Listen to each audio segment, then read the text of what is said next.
کہ جس کے پاس زمین بہت زیادہ ہے وہ طاقتور ہے، اسی لیے ملک جو ہے وہ زمینوں پر قبضہ کیا کرتے تھے. اس کے بعد جب مشینیں آئیں تو یہ پتہ لگا نہیں، جس کے پاس انڈسٹری زیادہ ہے وہ طاقتور ہے.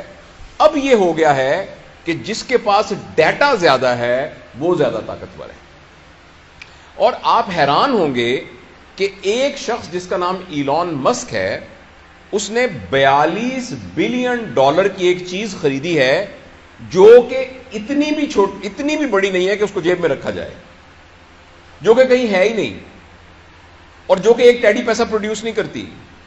اور اس چیز کا نام ہے ٹویٹر، جو کہ $42 بلین کا لیا گیا. دنیا کے 140 ملکوں میں سے 70 کے قریب ایسے ملک ہیں جن کا بجٹ $42 بلین سے کم ہے، اور اتنے کی کسی شخص نے ایک چیز خریدی ہے جو کہ ہوا میں ایگزسٹ ہی نہیں کرتی.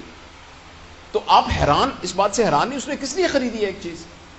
اور دوسرا، آپ سب اس بات پہ حیران ہوں گے کہ آپ پی ٹی سی ایل کا فون کرتے ہیں تو آپ کو پیسے دینے پڑتے ہیں، آپ کسی کو خط لکھیں تو آپ کو پیسے دینے پڑتے ہیں. یہ فیس بک مفت کیوں ہے؟ یہ واٹس ایپ کے اوپر ویڈیو کالز مفت کیوں ہیں؟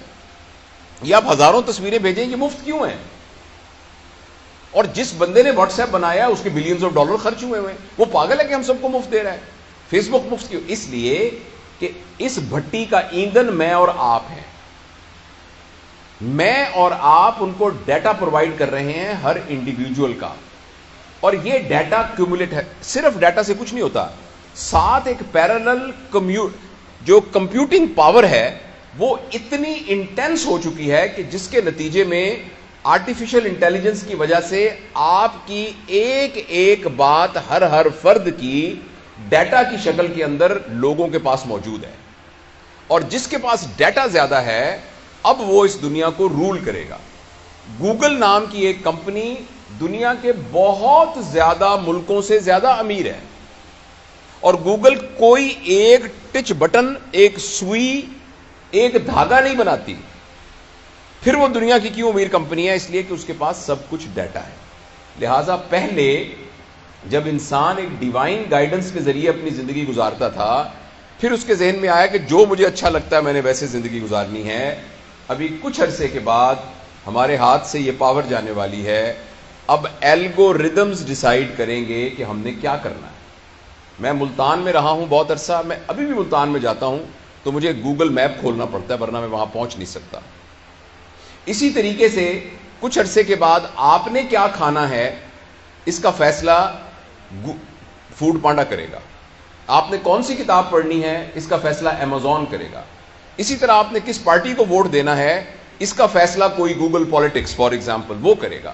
اگر آپ مجھے اجازت دیں کہ آپ نے کون سا کیریئر اختیار کرنا ہے، آپ نے کس لڑکی کے ساتھ شادی کرنی ہے، آپ نے کس ملک میں سیٹل ہونا ہے. اچھا، اور کیوں؟ اس لیے کہ اس سے پہلے آپ کو جاننے کی ذمہ داری آپ کی اپنی تھی، اور ہر شخص کی اپنی ذمہ داری تھی کہ وہ اپنے آپ کو جانے اور اپنے لیے جو بہتر ہے اس کا فیصلہ کر سکے. لیکن اب آپ کے اور میرے ساتھ کمپٹیشن ہے الگوریدمز کا اور ڈیٹا کا، اور اس الگوریدم اور اس ڈیٹا کے مقابلے میں یہ ہم سے جیت جائے گا. آپ نے جب فیس بک کھول کر آپ کی آنکھیں کی پیوپل ڈائلیٹ ہوئی تھی یا سکڑی تھی، آپ نے کون سی سائٹس پر زیادہ ہٹ کیا، کون سا رنگ آتا ہے تو جس کی وجہ سے آپ کے چہرے پر آپ کے جو فیشل ایکسپریشنز ہیں وہ بہتر ہوتے ہیں، کن لوگوں کے اشتہار دیکھ کر آپ کو خوشی ہوتی ہے، کون سی سائٹس کو دیکھ کر آپ کو کیا ہوتا ہے، یہ سارا کا سارا انڈیویجول کا، اور جس کے نتیجے میں پھر ایک کنٹینیوس الگوریدم کے طور پر یہ تمام چیزیں ڈیٹا سٹور ہو گیا ہے. اس سٹور ہونے سے ہم سب کے ساتھ اب مقابلہ ہے الگوریدمز کا. الگوریدم کھڑا ہو کے بتا سکتا ہے کہ آپ اپنی صحت کے بارے میں صحیح فیصلہ نہیں کر سکتے، میں آپ کی صحت کے بارے میں صحیح فیصلہ کر سکتا ہوں.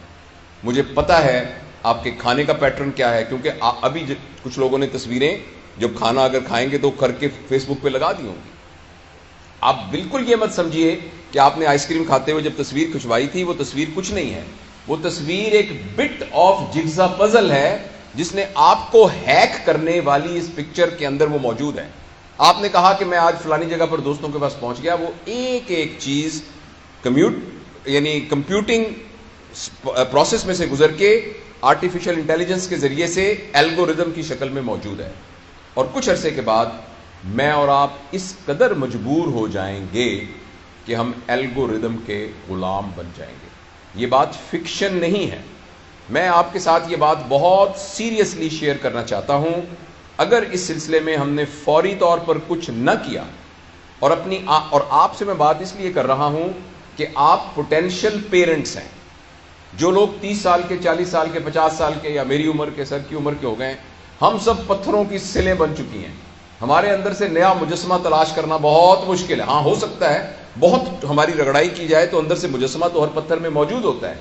لیکن آپ وہ ہیں، آپ کے بارے میں بھی ابھی پریشانی ہے، کیونکہ اس ایج میں آپ کے آئیڈیاز بھی فکس ہو چکے ہیں، آپ کی ہیبٹس بھی. لیکن ایٹ لیسٹ ہم آپ کے اوپر یہ انویسٹ کر سکتے ہیں کہ جب آپ پیرنٹس بنیں گے اور آپ کی گود میں اللہ تعالیٰ اپنا شاہکار دے گا تو آپ کم از کم ان بچوں کی پیرنٹنگ کے اندر اس بات کو ذہن میں رکھیں گے کہ اگر آپ نے ان کو آرٹیفیشل انٹیلیجنس، سکرین سے ریلیٹڈ چیزوں کے ساتھ منیمم ٹچ نہ کیا اور ان کو نیچر سے دور رکھا، ان کو پلے گراؤنڈ سے دور رکھا، ان کو اپنے ریئل ریلیشنز کے ساتھ سے دور رکھا، ان کو مشقت کا عادی نہ بنایا اور ان کو سکرین کے ساتھ گلو کر دیا، تو مجھے اس بات کا بہت اندیشہ ہے کہ دنیا میں اتنے لالچی لوگ موجود ہیں کہ وہ ایک ایسی سائبر ورلڈ کریٹ کر دیں گے. آپ نے میٹا ورس کا نام سنا ہوگا. فیس بک کا نام اب فیس بک نہیں ہے، اس کا نام میٹا ورس ہے. آپ کے فیس سے جو کتابیں تیار ہونی تھیں، یہ اس کا پرپس تھا فیس بک کا. ہم سب کے فیس سے وہ کتابیں تیار ہو چکی ہیں. اب ایک نئی دنیا بن رہی ہے جس کا نام میٹا ورس ہے. میں نے اپنے چینل میں اس کے بارے میں تفصیل سے بات کی ہے. اور وہ میٹا ورس ایک سائبر ورلڈ ہے جس کے اندر آپ کمپیوٹر میں جائیں گے اور لائک اے ویڈیو گیم، فرض کریں آپ اس میں دبئی میں پہنچ جائیں گے. لوگوں نے دبئی میں وہاں پلاٹ خرید لیے ہیں، فزیکلی نہیں، خرید لیے ہیں، ملینز ڈالر کے خرید لیے ہیں. کچھ نے اس میں ریسٹورنٹ بنا لیے ہیں، وہ آگے بک رہے ہیں. کرپٹو کرنسی کے ذریعے ان کے ریٹس اوپر نیچے ہو رہے ہیں اور لوگ کھیل کھیل کے بلینز آف ڈالر جو سمارٹ ہیں اس میں سے کما رہے ہیں اپنے کمپیوٹر پر بیٹھ کر. اب میں آپ سے آخری جو خطرناک بات شیئر کرنا چاہتا ہوں وہ یہ ہے کہ اگلے 10-15 سال کے اندر جو جاب مارکیٹ ہے وہ ٹوٹلی ڈسٹرب ہونے والی ہے. مجھے آپ یہ بتائیں کہ ایک آدمی بیٹھا ہوا ہے فزیشین اور وہ آ کے علاج کر رہا ہے، جنرل پریکٹس کر رہا ہے، الگوریدم اس سے زیادہ بہتر طریقے سے ڈائگنوز کر سکتا ہے.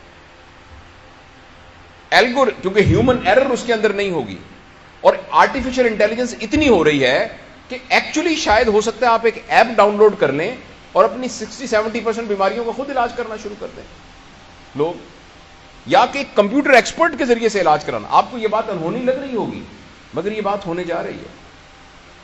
اور بہت سے وہ پروفیشن جن کا تعلق ایکچولی ٹیکنیکل یعنی یا پروفیشنز کے ساتھ ہے، وہ ساری کی سارے چینج ہونے جا رہے ہیں.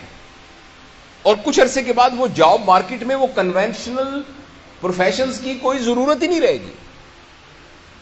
اور ایک آدمی ہے جس کا نام یووال نوآ ہرارے ہے، ہسٹورین ہے، اس نے اپنی مختلف 3-4 کتابیں اس کی بڑی مشہور، اس نے یہ کہا ہے کہ نہ صرف یہ کہ نئی جابز کریٹ ہوں گی، مگر نہ صرف یہ کہ پرانی جابز میں لوگ جاب لیس ہو جائیں گے بلکہ وہ جاب ایبل بھی نہیں رہیں گے، ریڈنڈنٹ ہو جائیں گے.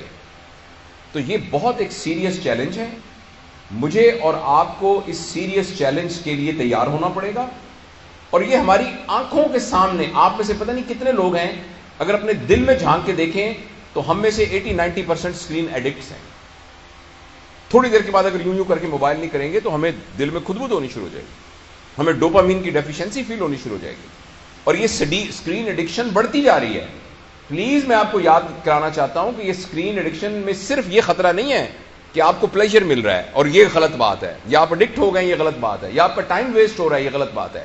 اس کا سب سے بڑا خطرہ بات ہے کہ آپ ہیک ہو رہے ہیں، آپ غلام بن رہے ہیں اور کچھ عرصے کے بعد آپ کی زندگی آپ کے اختیار میں نہیں رہے گی.